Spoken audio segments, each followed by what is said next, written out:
ยีบัว cross point เมียน Baptist จูปังอาเฮยจิบเมียนมัวแต่ปัวจางทินหุงบัวจีกอนเป็นบุญยสินบุญยเหียวบุญยลิงวนแต่ฟูสูทินหุงชาวมวงในเยคู่เฟียนโทสิงลิงเจ้าฟินแซงเจ้าอย่าต่อจุนเยเมียนกองเยว่าชาวมวงเยเมียนให้จิบตู้ตรงทินหุงอ้อยนบัวหายเยไว้ตู้หายตู้โหตู้หิวหรือเจียนโต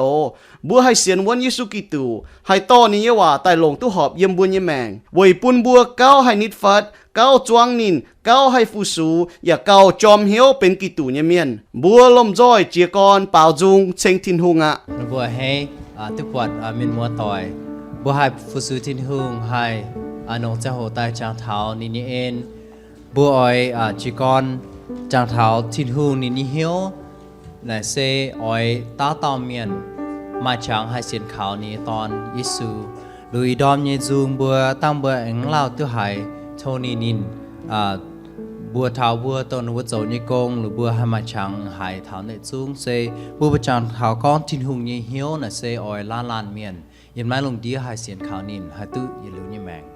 นะบัวโทบัวจุงจอมเปล่ากับเชงทินหุง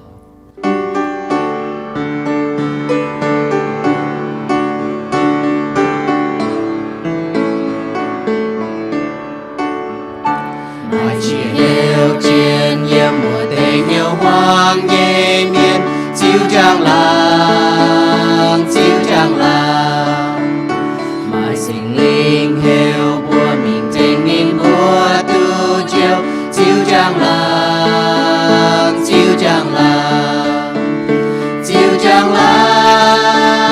làng hay nhẹ khu phiền chiếu trang làng chiếu nom to chiếu trang làng hay nhẹ khu phiền chiếu trang làng buôn choang miền hiền cảm chia tai nhẹ miền hiểu dìa bùa ninh thanh ninh chiếu trang làng bùa lòng roi can minh chủ Giêsu nhẹ khu phiền chiếu trang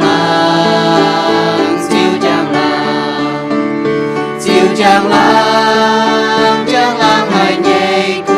phiền chiếu trang làng chiếu nom to chiếu trang làng hay nhẹ khu phiền chiếu trang làng buôn choang miền hiền mùa su chiều buồn nhẹ lấy hàng mi chiếu trang làng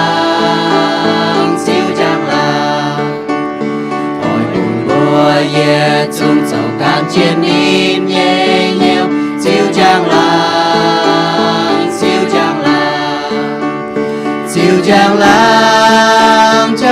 hay nhẹ khu phiền chiếu trang làng chiếu nom to chiếu trang làng hay nhẹ khu phiền chiếu trang làng buôn choang miền hiền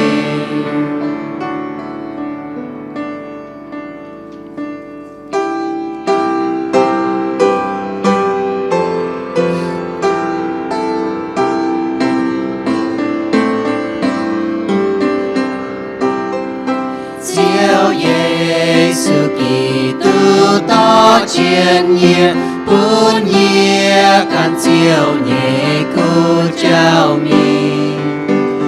nhẹ yếm hai đào phai châu hai nhu chiều nhẹ bùa chiều kén trên nhẹ mi kỳ tu to nhẹ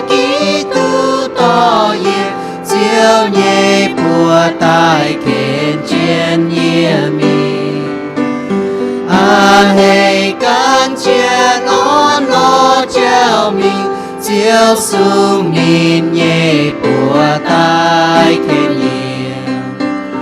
mai tê treo hồ quang chú cầu nan mai tê quang chú yêu giao cam diệu mai tê quang chú chiến yêu on lo chiều xuống nhìn nhẹ bùa tai kén nhẹ kỳ tu to ye chiếu nhẹ bùa tai khen trên nhẹ mình ngày con trên non lo treo mình chiếu xuống mình nhẹ bùa tai khen nhẹ nhẹ thô trên hùng có treo nhẹ mình mãi cơn nhẹ nhầm hai năm tây bùn quang lông phải chiều yết chung mai cơn quay chu tin hùng chan chan câu yên Kitô to ye Kitô to ye chiếu nhẹ bùa tai khen trên ye mình ngày gan trên non lo treo mình chiếu xuống mình nhẹ bùa tai khen nhẹ dấu chẳng còn lấy nai bàn kên yêu chiếu lấy được nhiều giao quân cầm quay chữ tụi mình thao tin tòng quân yeah liêu chào chiều Kitô đồng nhầm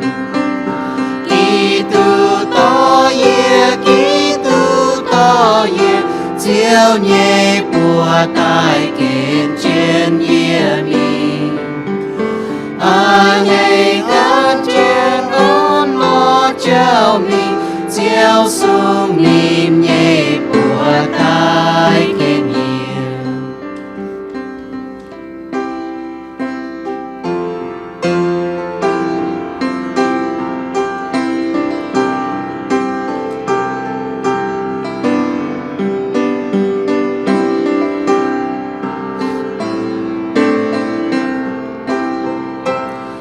xiên long thiên hùng tung thui bao xiên Giêsu mãi chế châu à giàu lòng lòng xiên Giêsu chính bè ngon dù xiên long mãi cuốn quang hay nhiều xiên Giêsu dù tiết xiên yêu cầu chú tia mãi tôn đầu mãi tròn đi gian bùa yếm nai kinh tổ nàng yếm thìn tòng bùa mãi chiên nhiều chia quê hàng ngày bùa oi chú xiên lòng thìn hùng con nhẹ hòa nhìn nhà con mãi cuốn bùa tình lại dù xiên thao Giêsu anh tai dù y gian bùa yếm nai kinh tổ nàng yếm thìn tòng bùa mãi chiên nhiều chia quê hàng ngày bùa oi chú xiên lòng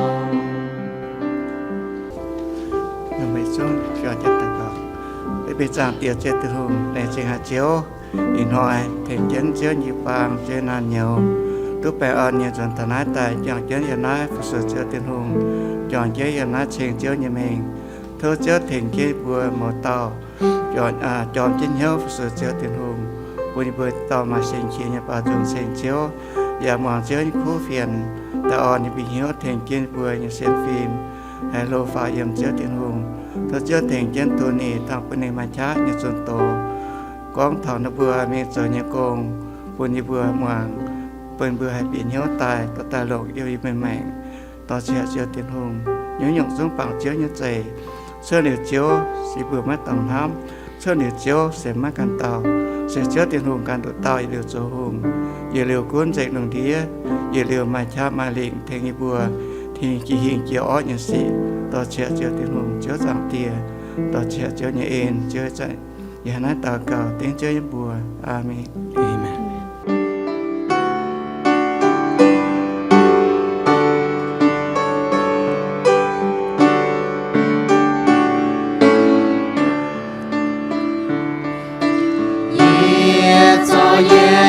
chung phùng bùn Giêsu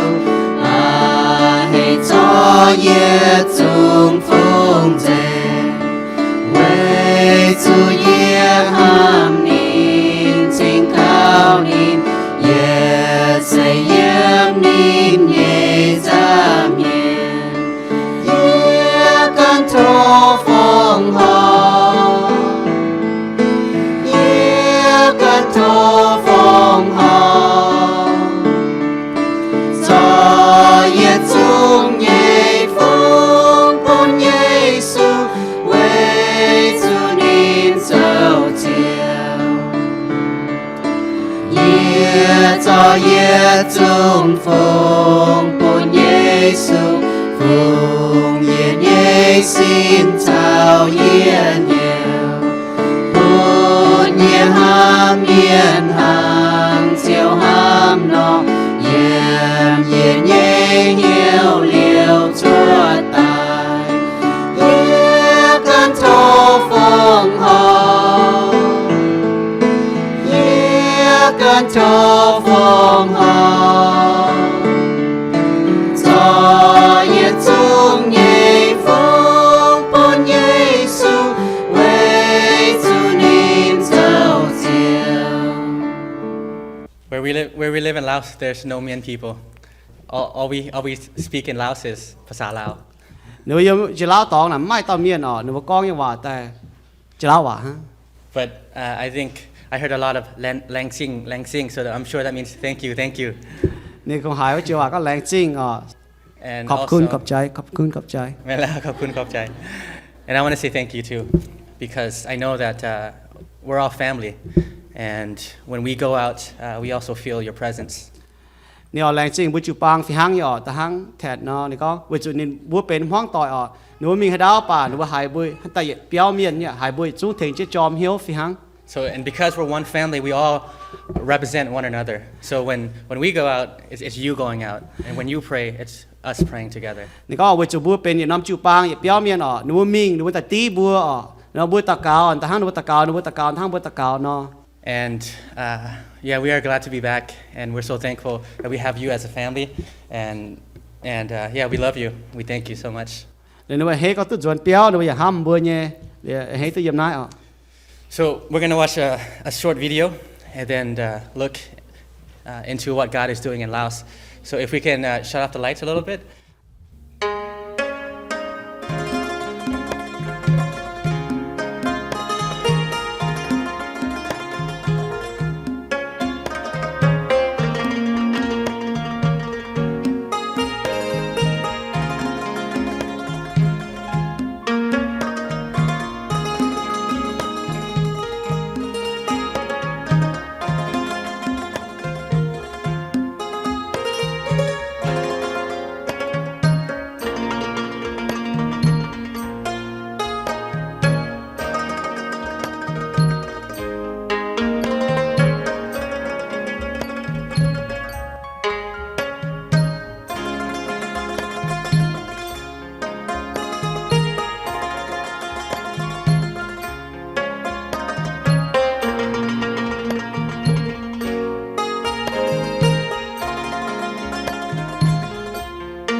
If you can just pray with me.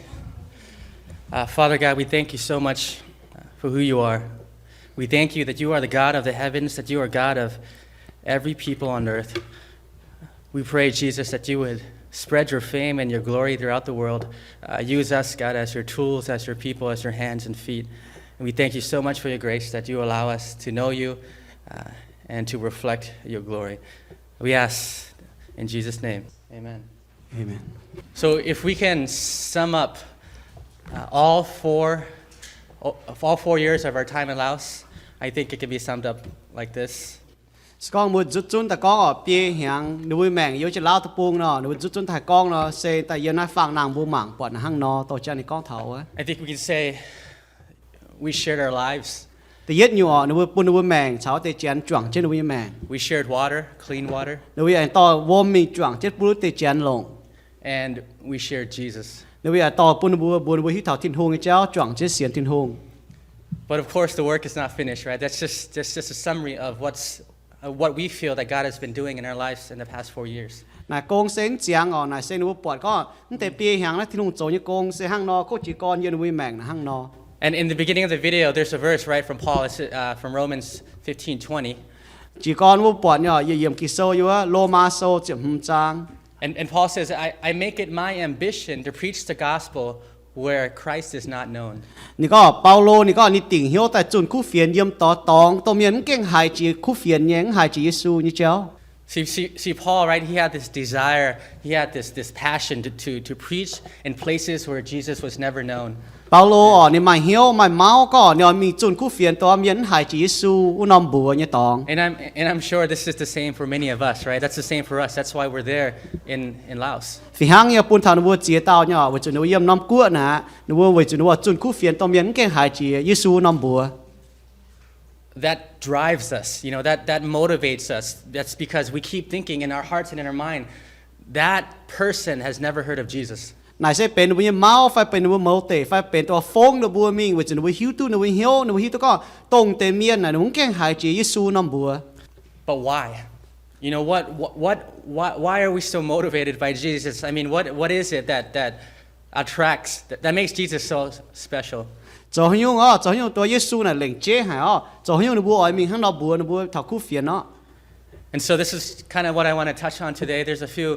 stories from Laos I want to share with you, but more importantly, I want you guys to understand what Jesus means to us. Lẽ ni ở bùa chiến này ni con chiến những hoa phẳng như lọ, bà ở bùn bùa bọt thảo những chiến sẽ có Giêsu mà như ấy lệ bùn thảo nên bùa. And there's a story, right, from Luke chapter 5. Yếm Luca số tầm hum trang. And it's about how when Jesus was in the beginning of his ministry, he was attracting a lot of people, but he didn't yet have disciples or actual followers. Chỉ con là Giêsu chỉ con cho con chỗ mà miền chăm cái cho nên bà nín cái mai con chỗ cái mai sai có. So this is kind of towards the beginning, right? And so Jesus, he's doing some cool things, and people are coming to him, and there's this guy named Simon Peter. Nếu mà miền chăm nhỏ Giêsu cho chỉ những miền chăm ta can cho nên bà mà tao lô nó hiểu Simon Peter. And so Simon Peter knows about Jesus because he's pretty much famous, right? It's a small town, and he's been doing a few miracles. And so Jesus is preaching to a crowd. Yeah, với chủ này muốn phải miền chỗ nhỏ nó hiếu tu nhé, liền nó cho Giêsu chun khu phiền như vậy quan miền nhé, bờ đống. So this is where the story picks up in Luke chapter 5. Yêu Luca số tầm trang quá, đi hang nó con thảo chỉ con là hang nó. It says, one day, as Jesus was standing by the lake of Gennesaret, with the people crowding around him and listening to the word of God, Mà hỏi nó miền cấp chun như nó khỏi tòn ở mong Giêsu chun tổ. he saw at the water's edge 2 boats, Nên đi mảng ở đi, vừa khói ở, bọn mà in làm trang. and they were left there by fishermen, and they were washing their nets. Liền vừa này, bóng béo miền ăn chúa khói ở, liền vừa giáo nó nhẹ mùng. So he got into one of the boats, the one belonging to Simon, and he asked him to put a little from shore. Then he sat down and he taught the people. Nếu cho này biển năm giang ở Simon Peter nhân giang liền biển liền hiểu ni phong xuất tê cái nhớ biển cái nhớ vôm đô tê liền nhìn chuối chúa giáo miền chăm. And so when he had finished speaking, he said to Simon, he said, "Put out into deep water and let down the nets for a catch." Nên chun bà tổ liền ni con vừa Simon Peter ni con cho mấy mùng bùng chiếu ở đỗ. And Simon answered, "Master, we've worked hard all night and haven't caught anything, but because you say so, I will let down the nets." Liền Simon Peter con vừa Giêsu ni con chiếu à, yêu giang muốn bóng bắn tụi tao béo, bảo vệ chúng mày con, yêu cho mày hòa bùng mùng gì đỗ. And so when they had done so, they caught such a large number of fish that their nets began to break, and so they signaled their partners in the other boat to come and help them. And they came and filled both boats so full that they began to sink. nếu cho hỏi nó nó bùng chỉ lên nó chọn chốt ở nó muốn quang trình biểu liền chú giống hình ở muốn chú làm hoài nhé liền hiểu tiền nom giang tại thỉnh trên liền nó chọn biểu tập cho giang quang rồi chú làm xem gì cái đi hả. And when Simon Peter saw this, he fell at Jesus' knees, and he said, "Go away from me, Lord, I am a sinful man." For he and all his companions were astonished. Nếu cho hỏi Simon Peter bọt nãy ở liền nhìn kinh bùa hong hài liền nhìn quỳ chỉ nhìn có chiếu lệ gọi ye với chú ye bên ó hài miền liền nhìn tỏi trung kinh bùa hong hài. And then Jesus said to Simon, Giêsu hắn nói con bùa Simon, "Don't be afraid. From now on, you will catch men." nó tôi cầm gì ở yên ai mình yoi bùa mày bạt miền. And so Simon and his two friends pulled their boats up on shore, left everything, and followed him. Lệ Simon Peter ở nhìn to nhìn giang chốt vua đổ hên ta hang lệ quảng chúa cho này quảng chỉ nhu lệ cho này can Giêsu mình nè. I love this story, right? Because it's a typical encounter with Jesus. Nên ỏi nằm qua phang ở Giêsu giáo thân ai với chủ nãy kinh yên nhung bùa hong nhé tôi tu quảng Giêsu như chẳng hồ. So you have these guys, right? They're expert fishermen. They've been doing it all their life. Mà mạnh tê miền ở nó bong béo miền như xế miền chó béo như miền nó hiu tu nó quay. And they've been fishing all night, right? And they didn't catch anything. Nó chiang muốn bong béo ở chiang muốn bong ăn tụi tao. It's kind of like me and Chen, right? Last week, we went out there for 4 hours, and we just caught one trout, right? 13 inches. Nếu cho hỏi là hắn nên nó chỉ tài nó bùa chàng qua nên chặt chết chen mình Was bạn it good, béo. Chen? Was it sap? Sap, huh? Nè mình thảo bát tê tao béo tón Yeah, I hả think he ate liền hít khu phẩm khu à. But it's cool because we got a chance to talk. But 4 hours, we should have got, I don't know, a lot more than one. Bia mông ở lên bát tê tao béo ha. But these guys were fishing all night, and they got nothing. Tê nó chiang muốn bong ở mắn tụi tao. And they were coming in, and they were washing their nets. That means they were ready to go home, to go eat, to go back to their family. Nó bữa giáo liu liu muốn ở nó giáo liu nó bữa chạy bền chết rồi nó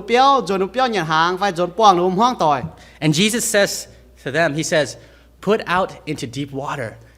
Giêsu có anh bung mà bữa muốn gì rồi nó vôm đôi tòng. See, they were busy, right? They were busy doing what they do. This is what they do every day. It's their routine. And Jesus interrupts what they usually do, and he says, "Go to that far end of the lake." Nè có Giêsu cóนั่นน่ะพวกทงเนี่ยnó tại họ hay nó cho lùng muốn bong đến tu nó giáo nó muốn đi ăn chia bà Giêsu tại buồn nó cho cần dùng này tống chơi nó cho quyền nhở Giêsu có mua cũng mua nó giáo liệu em bung dùn chia đi đôi như tòng. See, I don't think it was easy, right? Because if Jesus said, "Okay, just go ahead and cast the net there," it would be close to the shore. But he says, "Go to the deep end." They had to pack everything up and go all the way back out to the lake. Nãy giờ không hề sẽ có Giêsu có bung gì nãy liang cái tòng nó sẽ bung gì tới miếng bà Giêsu có mi bung đô tòng mai lại có nó cho nó mùng cho nó cái này chúng ta ăn chưa lại mi cô thì Giêsu bung gì. See, it wasn't easy, but they took Jesus at his word. Nãy giờ không hề bung nó cho nhau ông bà nó Giêsu như hòa vậy mau sẽ. We've worked hard all night, Lord, Nếu có Giêsu chiang muốn cái cho khâu and hại haven't caught anything. bà vậy tao chọn tu But because you say so, bà vậy chúng mày con như hòa I will let down the nets. để bung nãy nó mùng gì. And we know the rest of the story, right? They caught so much fish that the boats began to sink. Buổi tối buổi hít tới nhỏ nó có nó cho tu béo chăm cỏ liền giang chỉ còn chém gì. So when we step out in faith, God always answers. Con buổi xuất mình ở yang xiên phim với cháu phao buổi thiên hùng yêu hòa họ thiên hùng chặt chắn tao. He does something that's beyond imagination, right? He does something that's so miraculous. Giêsu cho như là buổi hòn có buổi ham chúng giải nhé. See, I believe that's how God works, right? He interrupts our lives, and then he does something amazing. Nên xiên có thiên hùng là hắn nó cho thiên hùng hiểu buổi cho như cháu phải thì có thiên hùng bịa tại buổi nhẹ mèng cho như con là kênh buổi hòn nhé. And what is Peter's response? Để Peter hắn nó tao. He doesn't say, "Oh, this is awesome. Now I can go sell all this fish and make a lot of money." Peter con ô cái xe lông có ý tôn tới béo mài tao tôi nhàn tham con phụng à. He said, "I'm going to have a party, and we're going to barbecue fish and have some gel and some khao niao, and Nín có ô cho họ là ý cho ô nhàn cho béo nhàn ở cho chiên nhiều nhàn hàng trang nhàn chiên nhiều béo phao. But he realizes in his head and in his heart who Jesus is. Ye yếm này ngon yếm này hiếu tôi Giêsu sẽ tòng hai tao. He falls on his knees, Nên đi quỳ chiên đi chinh bọ. and he says, "Go away from me, Lord, because I am a sinful man." Nếu có chiếu lệ gọi ye với chủ ý ó hải ý chui miên. he forgets about everything. All the people there, all the fish, all the boats, he doesn't care anymore. nín cún thảo tô biểu nín tu tại chăm cún có miền chăm yêu vua phai nín cún thằng này à And he sees that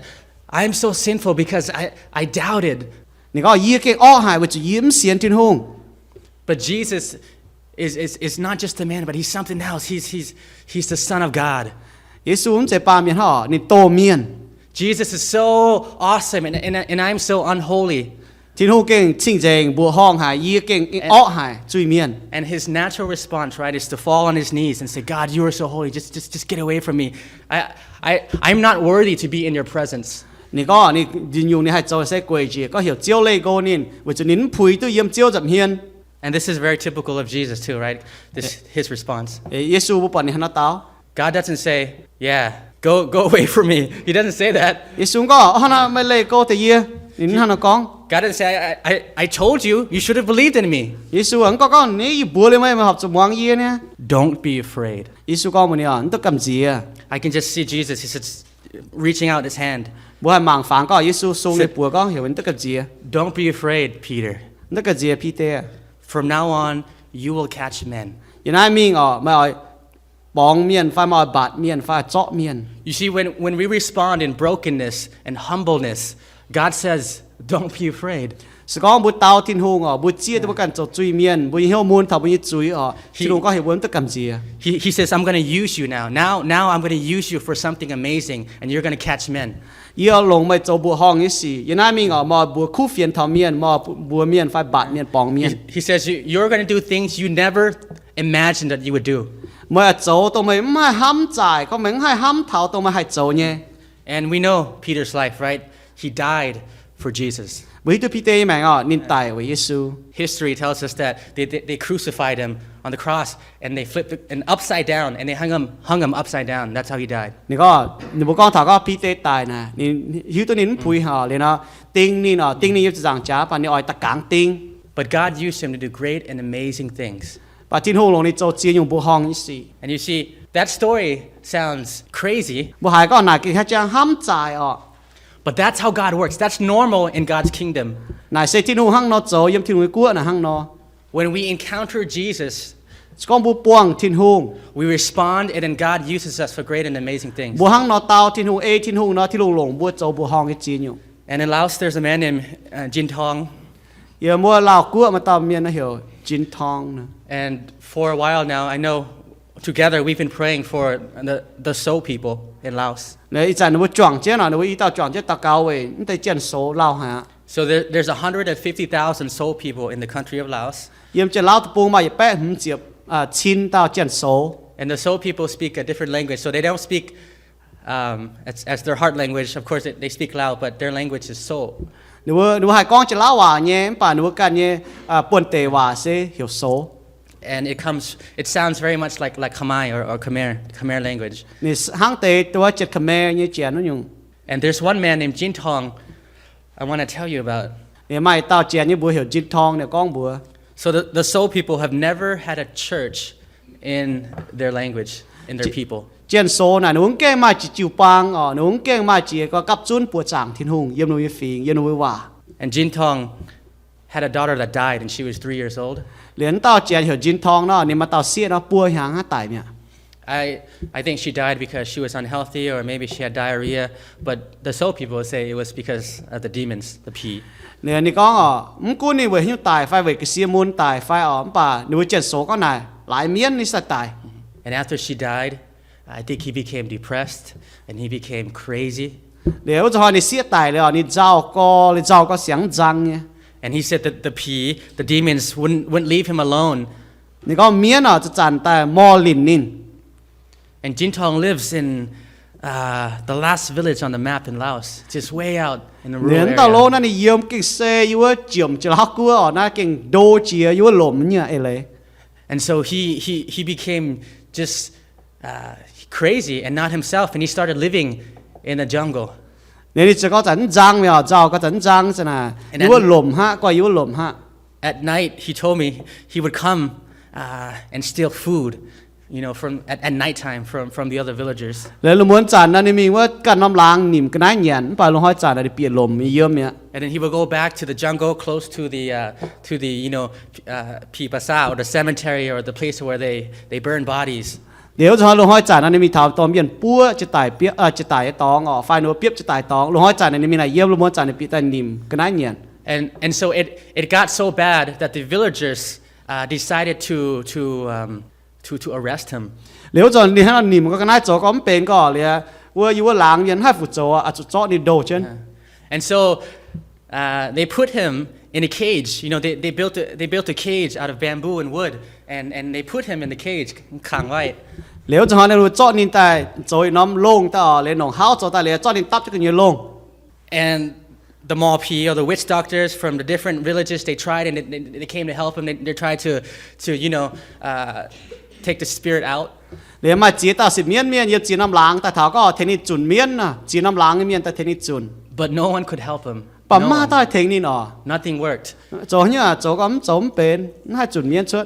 until one friend who knew a little bit about Jesus. เรียนมาต่อยนะฮิตุนเตียนถ่ายยิสูเจ้าเนี่ย He came to him and he said, "Hey, Jin Tong, I will beg to Jesus for you."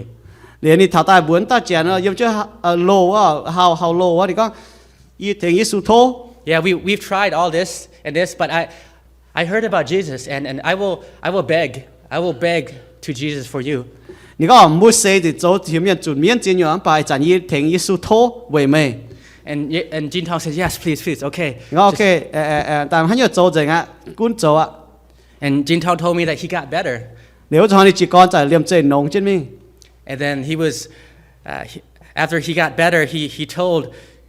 told all the elders about how Jesus helped him get better. เดี๋ยวจะให้จ่ายนี่โจก็นี่จ่ายจางใช่ไหมอ๋อเลยจางใช่ไหมนี่บุยจุ้งเมียนโกยุหลางเมียนนี่ให้เราตู้ลง And they said, "You're crazy." And they took him and they put him back in the cage. เดี๋ยวก็เหมือนจางอ๋อจะก้าวจางก็ยิสูจ่อไปลงเจ้านี่วันเจ้าจะว่าโลดิชดแต่นงเมียอ๋อป่ะเลยให้เราโจจุ You're still demon possessed. And then this time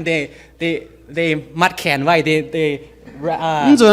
tied his arms and his legs. เดี๋ยวก็โจเมียนก็จุนเมียนเปียวจะมันก็ยิสูเทงจุนไม่เมียนเปียวนะเลี่ยมปัวเลี่ยมจ่าโดจะตับจะนอมเฮาลงกันเยอะ Because they thought he was crazy. หลายตัวนี่ก้าวจางเปียให้เราก้อง And then Jin Tong finally said, I'm gonna pray to Jesus. เดี๋ยวจะให้นี่กันก้องอย่างนี้เฮียวนี่ก้องจุนนี่กันโทษทิ้งหงอ่ะ And then he said he prayed to Jesus to help him, and then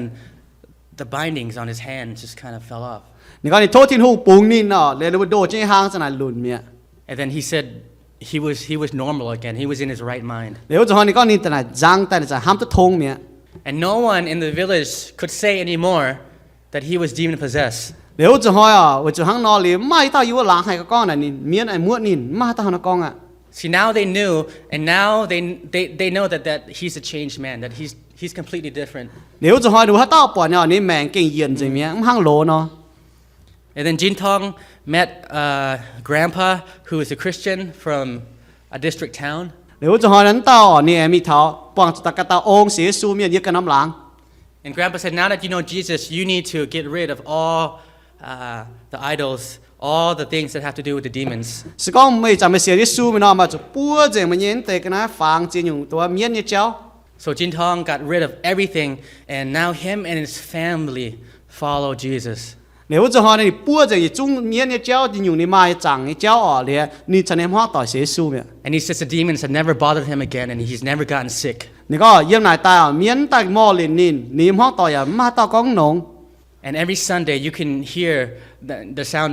of singing from his house. เรียนน้อมปวดจางห้อยว่าหายเมียนเปล่าจุ้งยันนี่เปียว So he doesn't have much. In fact, he doesn't have anything, but he has Jesus. นี่ยุ่งมากเก่งเจียมหายป่านนี้มาเยซู And he realizes how important and how amazing Jesus is. เดี๋ยวนี้ฮิตก็เยซูได้หายบัวหองได้หายเจียนปุ่นนี่ยังแมง And so what else can he do except leave everything and follow Jesus? ฮันอยู่ในหายจ่อช่วยเล็กกว่างจะยุ่งเลยการเยซูมิงฮะ And everybody now, they come to him with the sick. เดี๋ยวจะให้ต่อพูดแปลงมีนะป้าต่อเช่นมิงรอนี่นะ They said, we're tired of worshiping the P and the idols. Let's go to Jin Tong. หนูก็ยิ้วเยี่ยวหายจางก้อนเต็มเมียนจางก้อนเต็มจะตายอ๋อเลยมิงรอตาโลเหรอจินทองนะว่าตา Yeah, ตาโล Jin Tong will pray for us. ตาโลนะให้เทงวัตตะเกาอ่ะ And then they come to him, and then he prays, and they get better. Nếu cho mình thấu ở đâu bút bày tao ta cáo li ở bọn nông nhá. So now, praise God, you know, there's over 20 families that believe in Jesus now because of Jin Tong. Để chẳng nó cao trăm nhị chế buồn miền xiên thiên hung ở với chúng tao lố hiểu Jin Tong nè. And so for the first time in the history of Laos, there is a church amongst the Seoul people. Tại yết chỉ dùn như na chỉ lao tập bung ở phi trên hiểu số nè, mà tại yết chỉ nó chịu băng. I just saw him about two months ago, and Y hà nhị chỉ ta đi băng chúng tao lố. and he said in the last few weeks, he's already led more people, more families, at least 10 families to Christ. Nè có y hà nhị nè em băng liu tao lố đi con bữa. Ô chỉ ta na y chung ở to接buồn miền xiên thiên hung mẹ. And we say, how come you didn't lead them to Christ before? Nè, giờ nhá chỉ đào vẫn tao nó xiên thiên hung đào. Because he's been a Christian for about 2-3 years now. Nè mày xiên thiên hung tu bùa hàng mẹ à. He said, oh, I was just waiting for the pastors from Aijan, you know, from the town to come and tell me. Nè có y chúa chứ phi sang ở yên tiền nó láng tai thảo bùi y. He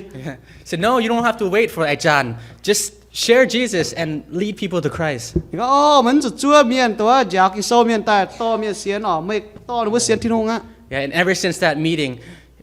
more and more people have come to Christ because, you know, he doesn't have to wait for Aijan anymore. แล้วจะหอนี่ฮันก้องบัวตามันchúaเช่นจนตัวเมียนแต่ต่อเมียนเสียนอ๋อมากันต่อหรือว่าเสียนยี่ไหนแต่เลยนี่จะมาเมียนเสียนช้ำต่อเมียนเสียนช้ You see, just like Peter, Jin Tong had an encounter with Jesus. ำดังพีเตนะอ๋อจินทองต่อเจียนก่ออย่าตู้ช้างป้องจุยซู You know, Jesus interrupted what he was doing. He was just a farmer, Sauna, and he worshipped the spirits as long as he can remember. เรียนน่ะยิสูมแบบเปียทันนี่แมงอ๋อนี่น่ะเป็นปฐมเมียนฮะโจลิงเดยเมียนฮังเรียจางเจียนอ๋อ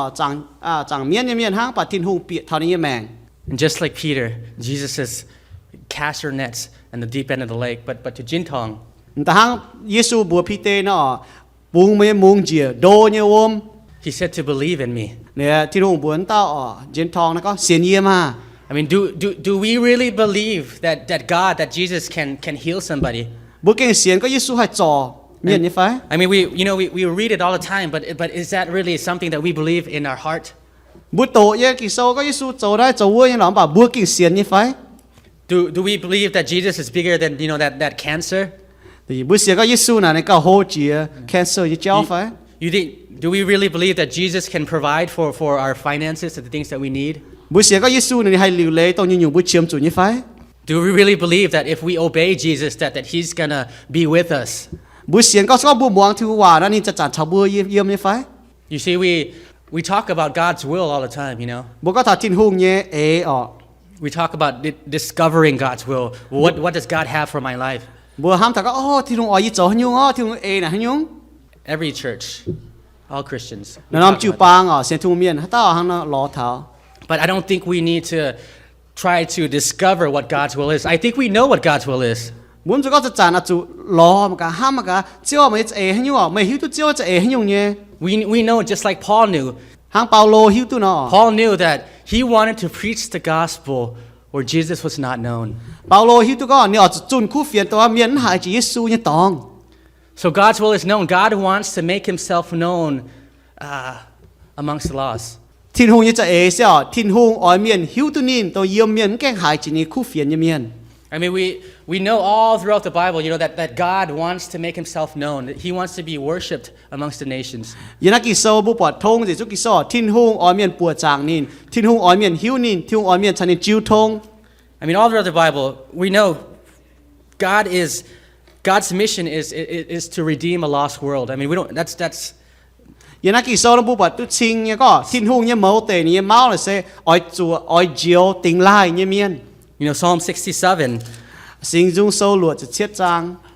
says, "May God be gracious to us and bless us, and make His face shine upon us." โทษthiên hùng ở bún nia en liều thảo bùa bún nín chiếu thảo bùa như mèng. That your ways may be known on earth,แต่บนบัวหายหิวตัวนี้จะไฟนี้เจ้า your salvation among all nations. บนเมย์เจียวเอ็นหายป้วงฟิงเมียน Like in Malachi 1:11. มาลาคีโซแต่เย็ดจางจะเย็ดเยี่ยม I like this one because it talks about นี่ก็เยี่ยมกิโซกองเท้า from the rising to the setting of the sun. เยี่ยมบ่หอยเจียกรชดตายเท้าบ่หอยดอดเจีย Malachi 1:11 says, "My name will be great among the nations." chiếu như bùa ỏi cóm phải ỏi hô chia yếm phình phình miền So from the rising to the setting of the sun, yếm lùng đom bỏ hoi chót tai mi tháo bỏ hoi dìa in every place incense and pure offerings will be brought to my name, yếm nhu nhu miền chàng nhé ỏi tai chàng thiên hùng như bùa because my name will be great among the nations. với chủ thiên hùng như bùa ỏi chủ hô yếm phình phình miền And we all know, right? Matthew 28. yếm ma tai sâu như bế chàng wa This is what's called the Great Commission, right? có thiên hùng phái bùa nhé hòa And Jesus, he said this. He said, "All authority on heaven and earth has been given to me." yết chung hạt má yếu thiên tong như na pam kên bun dạy Giêsu Kitô And he says, "Therefore, go and make disciples of all nations, với nãy chủ xuất mình yếm cóm lùng đĩa thấy ni sai có baptizing them in the name of the Father and of the Son and the Holy Spirit, thế nó vừa chia lệ tên tía ton cho sinh linh như bùa and teaching them to obey everything I have commanded you. giáo nó vừa ê dạy thiên hùng như hòa And surely I will be with you always to the end of age." Giêsu con đi liu chào bữa yếm thao màn câu màn tỏi You see, from Genesis to Revelation, God talks about bringing people into His kingdom. yếm thiên tề tâu mi thao lão yang sâu thiên hùng con thao có to phình phình miền bịa thao ni cua We don't need to try to discover what God's will is. We just need to obey it. buông sự thì tôi có cha mà cái thiên hùng ê nè hay nhung ở thiên hùng bùa ê thiên hùng ê à chủ muang thiên hùng ê hả And you see, Peter was a Jew, so he knew his Bible. He knew the Old Testament very well. thì tề với tiếng nào để bên trên yêu lô ngày hòa này hiếu tốt thấu nhé And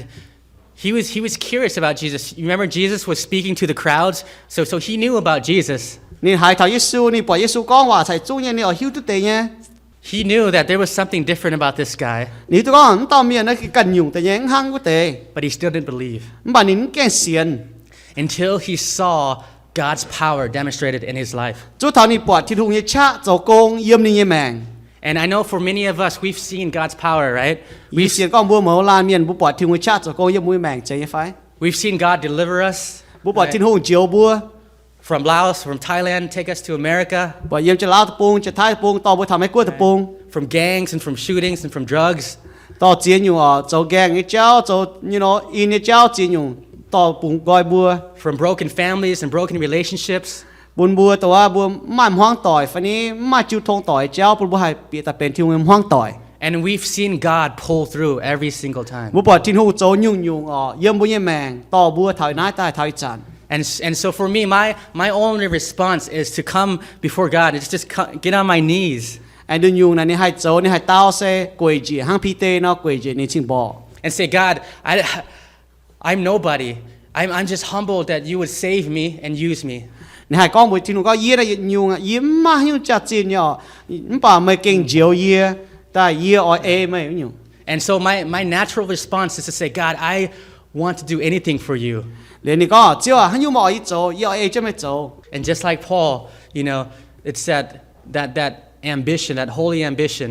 แต่ห้างเปาโลก็เนาะนี่มันเนาะเมาเตะตัวลงจริงจังอีเมาเตะ to share Jesus where he's never been known. ตัวอ้อยจุนคู่เฟียนว่าเอาบัวเมียนถาวยิสูตรงแก่หายยิสูน้องบัว So I think we know that not every single person is called to work overseas or to work cross culturally. ยี่บัวหิวตัวนี่หิวตัวก้องใจเต่าที่หุงกินบัวไฟที่หุงพายบัวมีกันฟิงไฟชดกั้วมีโจที่หุงโกง Some of us are too old. มาเตะบัวโกหายเตงให้มิงอ๋อ Some of us are still too young. มาเตะเก็บปลาลุ้นหังให้มิง But we are all called to be a part of what God is doing in bringing lost people to Him. มันป่าบัวเมาลายเมียนที่หุงเหี่ยวบัวต่อไฟมิงบัวติงลายเมียนบัวนะบัวปุ่นบัวจนตาให้เป็นที่หุงน้ำเหนียว We're all called to be a part of God's world mission. บุยจุ้งที่หุงเหี่ยวบัวเป็นเนียมห้องต่อยอย่าเอาบัวเมียนแต่เป็นเนียมห้องต่อย There's this one pastor named John Piper, right? He's really good. เดี๋ยวมาต่อเจียนนอนี่โจจุนโตเมียนเนี่ยบุยเหี่ยวจอห์นไพเปอร์ And he says that there are 3 types of Christians. นี่ก็ยันนายลุงดีนะมาปัวจังเสียนที่หุงเมียน Number 1 is those who are zealous goers. ตีเย็ดอยู่อ่ะตรงว่าไม่ตัวเจ็บจ้วยังเหี่ยวตรงอ้อยมิงบัวเมียนถักคู่เฟียนไว้เตะ Number 2 is those who are zealous senders. เดี๋ยวแต่เย่อยู่ไม่ตัวเจ็บจ้วเนี่ยแหลงฟงเนี่ยเมียน And number 3 is the disobedient. เดี๋ยวแต่ฟาร์มอยู่ตรงมวงหวายเสียนที่หุงเมียน So there's those who go and those who send And then those who just disobey. นี่ก็ไม่ปัวจางเมียนแต่ยัดจางอ๋อนูเอจะถึงว่ามีจุนคู่เฟียนแต่เหย่จางอ๋อนูวงให้มิงป่านูแหลงฟุ้งตรงเมียนเอจะมิงก็เตแต่ฟาร์มจางตรงหวังถึงว่าจางเมียน And so we're talking about Christians here, not non-believers. บัวก้องถาวน่าเสียนทุงเมียนอ๋อนั่นใส่ก้องถาวมันเสียนทุงเมียน So which one are you? เหลือบัวห้ามก่อบัวน่ะเป็นฮัจางตรงแต่ปัวจางเสียนทุงเมียนนะ I believe that there are many of you who are very zealous senders. อีเสียนก้องบัวมาเจียเตาบัวเก้งจอมเหี้ยวเจ็บจ้วแย่อ่อยฟุ้ง But I also believe that because there's some young Asian people here, that you can be a zealous goer too. อย่ามาเจียเตาบุญลุ้นป้าน่ะบัวอย่าหาจะให้ก้องจอมเหี้ยวเจ็บจ้วแย่ให้มิงโจคู่เฟียนจุดคู่เฟียน Is Jesus really that important to you? เยซูเก่งดงนัดเจียนปุ่นไม่ยังไฟ Are we in awe of who He is? บัวเก่งบัวห้องหายเก่งโซเจ็ดที่ลงจับเฮียนเก่งเหลี่ยมหว่าจังให้กองอะไฟบัวหังนอตรงอยู่เจียตัวที่ลงใส่หังนอไฟ You know, just like a child would be in awe of their father or their mother. หังกว่าไฟเนาะหนูปอดบัวโจต้มเมียนเมียนนะเก่งหนูเก่งไอ้เฮกอ You know, in the video, there's a quick scene of me on a boat. อยู่อาจารย์ว่าบัวปอดฟังนางว่ามาน้ำโจในจ่วยจู่จัง And the Seoul people, they live pretty far away. It takes about 4 or 5 hours. ยุ่งฟิงเจียนน่ะเจียนโซเจียนน่ะโดยเยี่ยมเลยโกกอแต่ป้าน่ะปัวเปียน้อมเจียงโหมิง And so we take a 2-hour drive and then a 4-hour boat ride. เนี่ยอีน้ำเจียงโหเนี้ยวเชียมิงเลยเปียน้ำโจจ่วยเจียจังตอนมิง And if the wind is too strong, like in the video, the waves come over the boat. ชอบมาปวดเจ้าโหแต่น่ะเจ้าปวดวมเปียจังจังกันอยู่นี่ And the boat is this big, this wide. จังน่ะเก่งเห็บก็ผู้ปวดเนี่ยเก่งโดนนายฮะ And นี่ you สิก็ sit like this for 4 hours. เดี๋ยวมันงำเจ๊หนองเจ๊สิบอกงำเจ๊เปียน้ำเจ๊โหอ่ะ But once we get there, มันบอกเลยเอายึดเท้าลางนี่ all you see is the mountains and the villages มันปวดว่าบงปวดเอาไว้ลาง and the water buffaloes and the pigs. ปวดงงแล้วหายปวดตุงทิวมิงทิวใต้ยึดได้ตอง And then you see the Christians come together and they just worship God. เดี๋ยวมันปวดเสียทูเมียนว่ากับจุนเย็นน้ำตองแต่เลยนูจิกรปวดจังที่นู่น And to me, I just thank God and I say, Lord, this is why you sent me to Laos. เดี๋ยวตอนนี้ยึดปวดอันนี้ก็โอ้เจ้าอีแรงจริงไหมไม่ฟุ้งยึดแต่น้าเยี่ยมน้ำตะปูงใส่ไว้ไหนฮะ And so whenever Tirsa sees that video, ถ้าจันว่านี่เสียปวดหน่ายฟังนาง she knows exactly what Daddy's doing. นี่ฮิตก็โจหิ้วนี่แต่โจแต่น้าเยี่ยนายตะปูง She says, Daddy goes on a boat because people don't know about Jesus. Daddy go tell people about Jesus. นี่ก็นี่แต่จูงามจูว่าจังมิงอ๋อเวจูนี่แต่จะมีบัวเมียนถาทินหงไอ้เจ้าเวจูเมียนฮิตทินหง And she says, I want to go too, Daddy. นี่ก็นี่พามิงเย่เนี่ยบัวนี่แต่อ๋อ But I said, no, honey, Daddy has to go because you might fall off the boat. นี่ก็โอ้มึงให้มิงเหรอต้องไปดอดจังอ่ะ You see, that's the kind of awe we should have with Jesus. นายบัวเมาลาเมียนบัวจะหังนอชอบบัวตุกป้วงยิสูลีเนาะบัวจะเยี่ยมในจำเฮียนน่ะหังนอเก่งบัวห้องนี้จังหลัง We know that Jesus is always going to the hard places. He's going to the poor. ยิสูน่ะน้อมจะโหมีเท้านี่ตองอ๋อมีเท้าเมียนเจียมเมียนนี่ตอง And he's doing these amazing things. And we should have a heart like a child. Say, God, I want to go with you. บัวอย่าหังอาจจะมาหังช่วยยังเฮียวเนาะหังแต่ยิ้มพาอาจจะไม่มิงอ๋อมิงตรงอยู่ตอง I want to do what you're doing because it's the most amazing thing that I can ever experience. นี่ก็ยอดโจต้องไปโจเนี่ยไปตรงเตโจนักกินบัวห้องหายบัวให้ตู้เซมวยให้ตู้ปวดนะ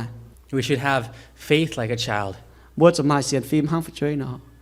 And the only response to that faith is to obey. เดินยุงนะบัวให้เต้านะเซเว้นยุงเสียนฟิล์มอ่ะเซมวงที่นุ่งเยาว่า And so as I finish today, I just want you to know that นี่อ๋อบัวหิวตู้นี่กวนเนี่ยจะโหเซหังนาย obedience is something we have to do every day. มองที่นุ่งเยาว่าไฟที่นุ่งว่าน่ะตรงว่าบัวจะห้อยยี่โจ I know it's going to be difficult. We can't just pack up and leave. เนี่ยอ๋อมันจะก็เลี่ยมเจจะยึดเปลเจกันได้ตับเจกันได้จะมิงก็จันนะมันเจ But we're called to obey every day, right? Like at work. มันป่าห้อยที่นุ่งเหี่ยวบัวมองเนี่ยว่าเยี่ยมบัวโจโกงไอ้ตอง You know, we're called to be a light wherever we are to the homeless guy down at the mall. บัวที่นุ่งเหี่ยวบัวโจตังอ๋อมันกุ้นบัวมีให้ดาวป่ามีใช่ไหมหัวเนี่ยตองอ๋อ Sometimes it's hard, you know. We're called to be a light even in our families. ที่นุ่งเหี่ยวบัวโจตังยี่บัวกันยำห้องต่อยจนป้าเจ้าก็ Sometimes the greatest obstacle, right, to overseas is our family. จนป้าน่ะบัวให้มิงชดกู้มีจุนคู่เฟียนไว้จุบัวยิ้มห้องต่อยอ๋อ So we're called to express God's love wherever we are. thiên hùng ỏi bùa biểu mình như hám biểu mình nín như giang làng cún bùa yếm hà đào pa Because when we encounter Jesus, we can never be the same. sẽ con bùa tu buông thiên hùng yếm bùa mèn bùa hai phi hang ở bùa mèn nè There's no going back. để bùa hai chuẩn ở tao gang chuẩn Can you imagine if Peter said, you know, oh, I knew the fish was here. Jesus just got lucky. nè hai con này con Peter này hám con nè biểu nó chăm con lò nè nè coi sập bồ tu tai hắn lò búng tu gì họp giang hồ hắn lò Yeah, I'm gonna keep fishing. Just forget about Jesus. But yeah, I have all this fish now. I'm just gonna keep fishing. nè con biểu nó chăm nó độ nó yếm can nè mía lô chỉ nó bóng tua nín hăng nó hám See, every single person in this world is faced with two choices when they encounter Jesus. yên ai pam kén nè mẫu là miền bùa hai kín y tiểu treo hăng sẽ con bùa bỏng cho Giêsu như giang hồ You can either accept it, embrace it, or you can just reject it. bùa hai chip hai phải bùa hai con bùa hai tỏi tệ hai muốn kín So I'm thankful that there's a room full of people who have accepted it. yên lành chính ở bùa nai quang rồi nai miền bùa chip Giêsu So we are still in America for, I would say, 9 more months. nếu vậy yên ai mấy cô tập bông đua hà nhỉ But our heart, and I believe some of yours too, is to see not just one soul church, but hundreds. tại hang bùa như hiếu tại hang bùa hiếu là nếu muốn sẽ có ở bọt gì đâm chịu bang yếu chân số phình bảo bọt gì bé nom chịu bang yếm nom phình miền What's it going to take to see the 150,000 soul people in Laos reach for Jesus? à chỗ hắn nó cháu bún gì béจะchín phình miền xiên thiên hùng And when we pray, do we even believe it? Do we even believe that can happen? bữa tao cáo cho là bữa kinh xiên tông bữa thô như phải bữa xiên có kinh hạt chốt như phải But I believe that it can happen. ni xiên có hại nhỉ And so we've staked our lives on it. This is what we want to see happen. nếu cho họ là nếu bữa này tại lồng nếu bữa mèn về này về cho nếu bữa xiên nhé nếu bữa bọn phình miền tại xiên khảo thiên hùng So let's continue to pray for faith để thô thiên hùng thiếp bữa như xiên phim and just continue just to give thanks to God for all that He is doing in Laos. để làng chính thiên hùng tôi đi cháu như con yếm lào cua And last thing, you remember when I was here, was chỉ it tại bữa chẳng tôi phải tông cả hai lại rồi như này quá 2009, right? And just told you about Pastor Wana and Johan. và chỉ tại hai tông này con quá mà ý tao chụp tổ miềnวันนาชาวโยฮันก็ตีตาจุดตัวเมียนบุจากตัวกาลายนี่ตายจนวะ You remember that the Lao pastors, they were in jail for a year หรือว่าเยี่ยมโลหยัดหางว่าบุจากตัวอ่ะ for celebrating Christmas in their home. เยี่ยมหนูเปียวอ่ะหนูว่าเฮ้ก็ยิสุสุเสจะโหหนูเยี่ยมหนูเปียวปวดจางทิ้งหงเดียวหนูว่าเจาะวนโลมีเจียนเจาะหนูวนโลมี So I just want you to know that they got out on January 5th. หนูปุ่นบุหิตก็ว่าตีเย็ดหาแต่ผมหอยว่าเจียนปุ่นหนูชุดตา And yeah, they just got out about 3 days ago, and they're healthy. And we just praise God that they got out of prison. เดี๋ยวหนูชุดตาหนูว่าหวังเสียงเนี่ยอ๋อปัวหอยจิตานะเดี๋ยวบุกเก่งแรงจริงให้ทิ้งหงหนูว่าหวังเสียงเนี่ยหนูว่าตุชุดโลตาย So just pray that God would just continue to use them. เดี๋ยวโทษที่หงตาเกาไอ้ปุ่นทิ้งหงจะจัดไอ้หนงเจ้าหนูว่ายังแบ่งมีก็โต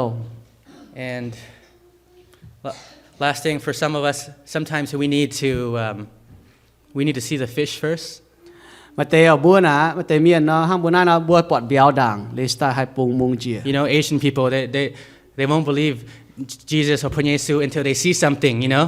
ก่อนเจียเมียนเนาะบัวน่ะหนุ่มเสียนชอบหนุ่มจริงปอดเนาะแต่ห้างพี่เตะก็เนาะชอบมันปอดเบียวนี่ปรุงมุงเจียนินห้างเนาะ You ก้อง know, they say Sasana Put or P, you know, Buddhism or P or ghosts and demons, you know, oh yeah, there's a temple and you can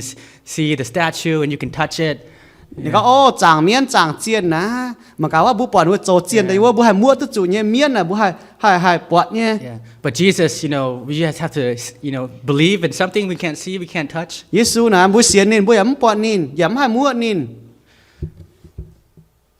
So I brought something that you can see and touch. เลยนี่ต่ออยู่แต่เลยมาให้มั่วตุจุเนี่ย It's not Jesus, but it's just dirt from Laos. มันจะเยซูหรอป่านนี้ตอนนี้อยากจะเล่าปรุงตอนนี้ตาย Some of you say, oh, บ่เคยบ่อยากกลับไปประเทศลาว โอ้มาแต่ก็โอ้ยี่ฟอจนจะเล่าตะปุงมั่วจะเล่านี้ ฉะนั้นเอาประเทศลาวมาให้ เดี๋ยวจอนนี้ต่อจะเล่าตะปุงแต่ปุนมั่วอ่ะ So I brought Laos to you. เดี๋ยวนี้ต่อจะเล่าตะปุงใต้เท้าบุนะ So I'm going to pray, เดี๋ยวนี้ตะเกา and then I'm going to leave this right here. เดี๋ยวนี้ต่อเช่นจะเล่ากูอันชนะ You can smell it. มาโฮมตัวเนี่ย You can touch it. mà muộn tôi nhé You can even taste it. mà xe tôi nhé And you can say you've touched, you've tasted, and you've smelled Laos. mà hai con tôi có ô gì tôi mua lại cho lá cua mẹ tôi And mua then- lại tôi muộn thảo mẹ And then pray and ask God, say, God, how do you want me to be a zealous sender or a zealous goer? để thâu thiên hùng bùn bùa tà cáo thâu thiên có chiếu bây giờ hai mình chun khu phiền phải bùn yếng hai mình là bây giờ hai phùng miên lồng chính nhàn phùng miên mình So I leave this to you. nè ăn trên ai bùn bùa Okay, let's pray. cho tà cáo Jesus, you called us into your family. God, you are so great and awesome, God, that you would take somebody like me, get a little gangbanger, and just, give me something else to live for. God, you've changed me. God, I know you've transformed many people in this room. God, you've brought us from some of the darkest places. And just because we follow you doesn't mean all those struggles go away. It doesn't mean all the problems go away, but it means that we have hope and we have joy. And God, you've called us to share that with people all around us, people at work, people in our family, people on the streets, people around the world. And I pray, God, for each person that you would give us the boldness and the courage, God, to step out in faith, whatever that means for us, for each person. And we thank you, God, for answering prayer. We thank you for Ajahn Wana and Johan who got out of prison. I pray that you would continue to lead them and be with their families and help them to continue to have faith in you and help us to have that same faith. We thank you, Jesus, for what you're doing. We pray that your kingdom would come, that you would build your church in this world. And we ask all these things in Jesus' name. Amen. amen So the dirt's for you. để nia bùn bùa I think Tony to thiên hùng nhỏ bún bùa tràng thảo thiên hùng nhẹ ham thiên hùng nhẹ máu bún nom tao miền yếm na lồng đĩa nó thâu với chun chỉ xin tài bùa ở bảo cả hà lai dung bùa tràng thảo con nãy sẽ thiên hùng nhẹ máu sẽ con yếm ấn ta yếm cả nom tập bung hám bà yếm bùa nhẹ láng yếm bùa nhẹ tòng yếm bùa sơ công nhẹ tòng bùa hai mai buồn hai biểu mệnh buồn miền tống hiu tu thiên hùng nhẹ nô yếm nô bọt bùa mèng và hiu tu con cái chiên mai thiên hùng nhẹ nô bùa phi hang chiêm su chiều chiếu điều dùng xe buồn bùa tan con chẳng tháo hang và buồn bùa nhẹ ta cáo như vậy yếm bùa nhẹ chịu bang bùa hai mai chẳng hai chun thiên hùng nhẹ khu phiền buồn bùa tống cái hiu tu nhiều tệ bùn bùa hai bọt con nuôi phi hang chiêm su Giêsu tông hai chiều nó bùa tao nó thâu bùa chọn chân bao chọn chân về bùa ta cầu như vậy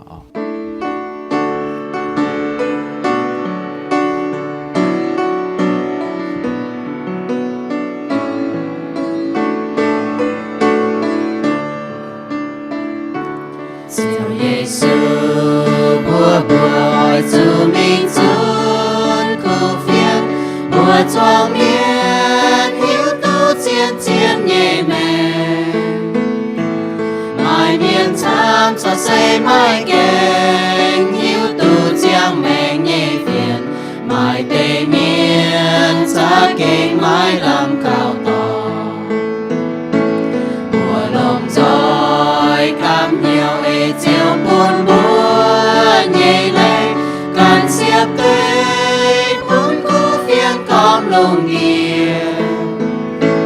chiều trăng tia hỏi chúa bùa cắp nhiều cắp phiếm cắp bề xuân tình xuân chiều Giêsu nhẹ cụ phiền mai miền chăm hai chia này cụ phiền mai miền chăm gió yếm sa tan mùa điên mùa tây miền hỏi chúa bùa to chàng lên nhẹ cụ phiền thỉnh choang miền cùng gói cái chim xiang mèn xiên liu nhẹ choang miền nói chú choang phiền choang ấy lồng rồi mình xuân chiếu lên nhẹ cụ phiền